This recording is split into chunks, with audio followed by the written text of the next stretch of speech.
Boa tarde, graça e paz seja na vida de todos. Hoje nós vamos prosseguir com o nosso estudo em Gênesis, que tem sido uma grande bênção. A partir no capítulo 12, o meu título, O Chamado de Abrão. Aqui ele ainda era chamado de Abrão e não de Abraão. Então o Senhor disse a Abrão: saia da sua terra, do meio dos seus parentes e da casa de seu pai, e vá para a terra que eu lhe mostrarei. Farei de você um grande povo e o abençoarei. Tornarei famoso o seu nome e você será uma bênção. Abençoarei os que te abençoarem e amaldiçoarei os que te amaldiçoarem. E por meio de você, todos os povos da terra serão abençoados. Então aqui nós temos Deus falando a Abrão.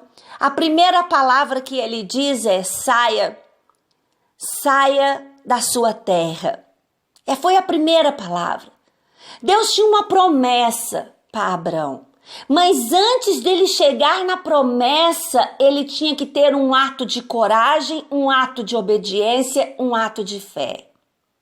Isso é a mesma coisa para as nossas vidas. Não adianta eu querer focar em tantas e inúmeras promessas que nós temos na palavra de Deus para as nossas vidas. Sempre tem um se antes da promessa. Sempre. Sempre eu tenho que fazer algo. Não é para pagar pela promessa, é para alcançar as bênçãos do Senhor. E Abrão, a gente vê a história dele e parece fácil imaginar, ouvir a voz de Deus, vou sair. Ele estava estabelecido no meio dos seus parentes, perto do seu pai, ali já casado com Sara, com animais, prosperando ali naquela terra. E não somente Deus fala com ele para sair, como ele ainda não fala para onde eu vou te mostrar. Então nós entendemos aqui porque Abrão é chamado de pai da fé, porque é preciso muita fé para tomar uma atitude dessa. E nós vemos algumas pessoas que são chamadas como missionários para lugares longínquos, para vários lugares para o mundo afora. E eles têm que sair ali da sua zona de conforto e ir para um lugar que eles vão ainda se adaptar. E tudo isso é muito difícil. Mas Deus fala para mim e para você aqui também. Ele fala que nós temos que sair da nossa zona de conforto, que nós temos que sair do banco, parar de engordar nos bancos das igrejas e servir o Senhor, porque todos nós temos um chamado de ir e pregar, de servir, isso é para todos. E muitas vezes esse chamado pode ser parecido com Elias, sair de dentro de uma caverna, sair de dentro de uma opressão, de uma tristeza, de uma angústia muito grande que abalou as nossas vidas, sair da mágoa, da raiz de amargura, da falta de perdão, sair da desobediência, da rebeldia.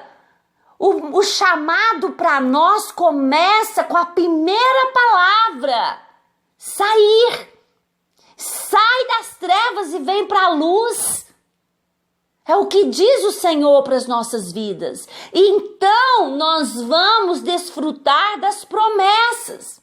E uma das palavras que Deus dá aqui para Abrão sobre as promessas é que iria engrandecer o nome dele. Em contraste com as pessoas que construíam a Torre de Babel, diziam que estavam construindo e um dos seus objetivos era ter os seus nomes engrandecidos. Deus não precisa de forcinha nenhum de homem para fazer nada. Ele faz porque ele é Deus. E quando ele fala sai, obedece, me siga, ele está dizendo eu vou fazer o seu nome reconhecido, eu vou fazer o seu nome grande. Eu vou abençoar você, Abrão. E através da bênção que veio sobre Abrão, a família seria abençoada, a nação seria abençoada. E tem um ponto aqui interessante, no versículo 31 do capítulo 11, nós vemos aqui Terá, pai de Abrão, tomando esse mesmo rumo.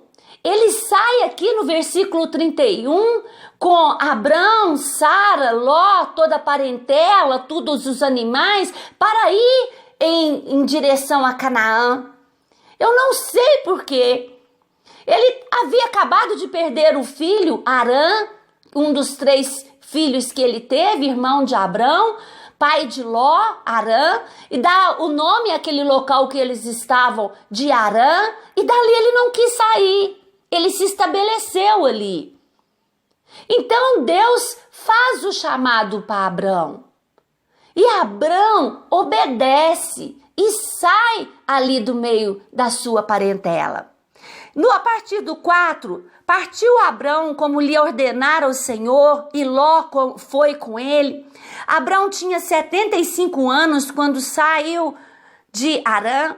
Levou sua mulher Sarai, seu sobrinho Ló, todos os bens que haviam acumulado e os seus servos comprados em Harã. Partiram para a terra de Canaã e lá chegaram. Abrão atravessou a terra até o lugar do carvalho de Moré, em Siquém.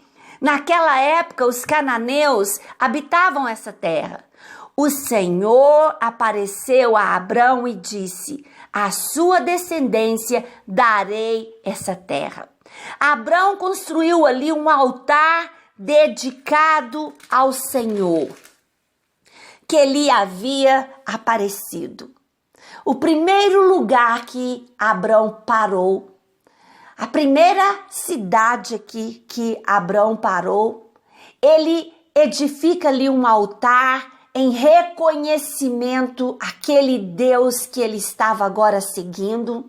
Ele o adora, ele serve ao Senhor ali com o altar. Ele é conhecido como homem dos altares. Nós vamos ver vários altares que Abrão faz no longo de sua história. Também em contraste com as pessoas que construíam aquela torre para chegar até os céus.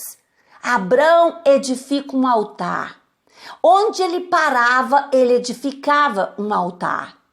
Nós temos que ter essa atitude na nossa vida, de não esconder no nosso trabalho, na escola, na família, na vizinhança, onde quer que nós estejamos, precisamos edificar um altar, precisamos que as pessoas saibam quem nós somos, quem é o nosso Deus, qual a história desse nosso Deus. Assim nós estaremos edificando um altar em todos os lugares que nós estivermos passando. Dali prosseguiu em direção às colinas a leste de Betel, onde armou acampamento, tendo Betel a oeste e Ai a leste. Construiu ali um altar dedicado ao Senhor e invocou o nome do Senhor. Depois Abrão partiu e prosseguiu em direção ao Neguebe. Segundo altar, para louvar, para adorar, em agradecimento e invocando o nome do Senhor. Então aqui nós temos uma outra parte dessa história do início da caminhada de Abrão. Aqui começa falando que houve uma grande fome ali na terra e Abrão pega a sua esposa e ele vai para o Egito. Não fica claro aqui se foi uma instrução de Deus ou se não foi uma instrução de Deus. Mas no Egito, Abrão não edifica um altar. Então fica um mistério para nós aqui. E quando chega ali no Egito, Abrão fala com a sua esposa: olha, você é muito linda, você é muito formosa e eles vão te cobiçar e vão querer me matar. Eu vou mentir. Eu vou falar que você é minha irmã.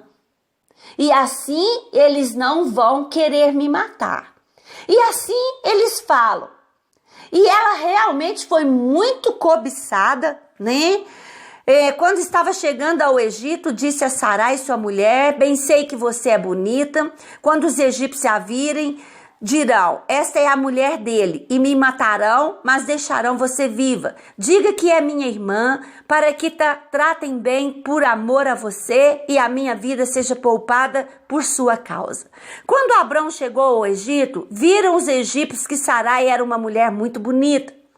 Vendo-a, os homens da corte do faraó a elogiaram diante do faraó, e ela foi levada a seu palácio. Ele tratou bem a Abrão por causa dela, e Abrão recebeu ovelhas, bois, jumentos e jumentas, servos e servos e camelos. Então Deus, ele não deixa escondido de mim e de você, de ninguém, todos os feitos das pessoas na palavra de Deus. Sejam eles reis, sejam eles patriarcas, sejam eles quem for. Deus deixa claro a obediência, a fé, mas se há falhas, Deus deixa para nós, porque somos iguais às pessoas que falham. E Deus deixa isso muito claro para nós. Perfeito é só Deus. E Abrão, ele era meio-irmão de Sara. Mas a partir do momento que ele se casou com ela, ser meio-irmão acabou, ficou para trás. Era esposa dele agora. Ainda estavam no início, onde se casavam entre parentelas. E aqui, Abrão mente. Ele toma uma atitude muito feia, temendo pela vida dele, esquecendo que Deus zelava e guardava pela vida dele, que ele chamou e que ele prometeu fazer dele uma grande nação, e nem filho ele tinha ainda. Como que Faraó ia matar ele? E ele mente, e Sara é levada ao palácio de Faraó. E Sara é levado junto às esposas de Faraó. E algumas versões deixam muito claro que ela se torna uma esposa. Isso é tão sério. Abrão, mesmo se não sei se tornou ou se não tornou esposa, mas ele corria esse risco e pela vida dele, ele deixa a sua esposa ir para os camarotes, para o palácio onde ficavam as esposas de Faraó. E algumas versões dizem que foi esposa de Faraó. Então veja o tamanho da consequência do erro de Abrão aqui. Mas o Senhor puniu a Faraó e a sua corte com graves doenças por causa de Sara, mulher de Abraão. Por isso o Faraó mandou chamar Abrão e disse: o que você fez comigo? Por que me falou que ela era sua mulher? Não falou que ela era sua mulher? Por que disse que era sua irmã? Foi por isso que eu a tomei para ser minha mulher. Aí está a sua mulher. Tome-a, vá. A seguir, o Faraó deu ordens para que providenciasse o necessário para que Abrão partisse com sua mulher e com tudo o que possuía. Veja bem, Deus havia feito uma promessa, que ia tornar o nome de Abraão grande, que ia abençoar aqueles que ele abençoasse, que ia tornar ele abençoado e que ele teria uma geração abençoada. Para proteger a sua palavra, Deus teve que intervir nessa questão aqui e dar uma revelação para Faraó de que toda aquela maldição de doenças que estava acontecendo ali era porque Sarai era esposa de Abrão e não irmã de Abrão. Esse Faraó já podia de cara era matar ele pela mentira, mas ele temeu ao Deus de Abraão. E ele então dá uma ordem, monta uma escolta para que ele e tudo que ele deu, porque ele deu animais, ele deu servas e servas, camelos, e ele deixa Abrão sair dali com a sua esposa e com todos os presentes que ele ganhou de Faraó. Escoltado, ele teve que sair ali do Egito. São as consequências, como sempre, cada dia mais eu reflito nessa palavra. O que eu plantar, eu vou colher. Aqui nós vemos atitudes lindas de Abraão. Atitude de extrema coragem, atitude de fé, atitude de erguer altar em louvor, em adoração, em agradecimento, invocando o nome do Senhor. Mas depois nós vemos uma atitude tão feia.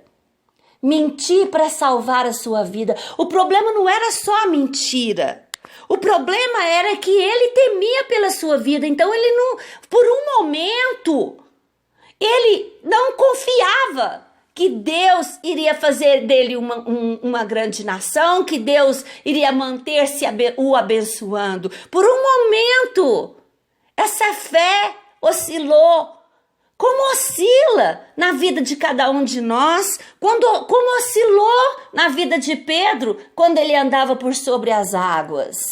Nós temos essas atitudes, acontece na nossa vida. E qual é a minha reação com essas atitudes? Volta para Jesus. Peça perdão pelo erro, pelo pecado. Se arrependa das atitudes erradas, dos pecados. E para eles, para os pecados, para as atitudes erradas, não volte mais. Amém? Que Deus te abençoe muitíssimo.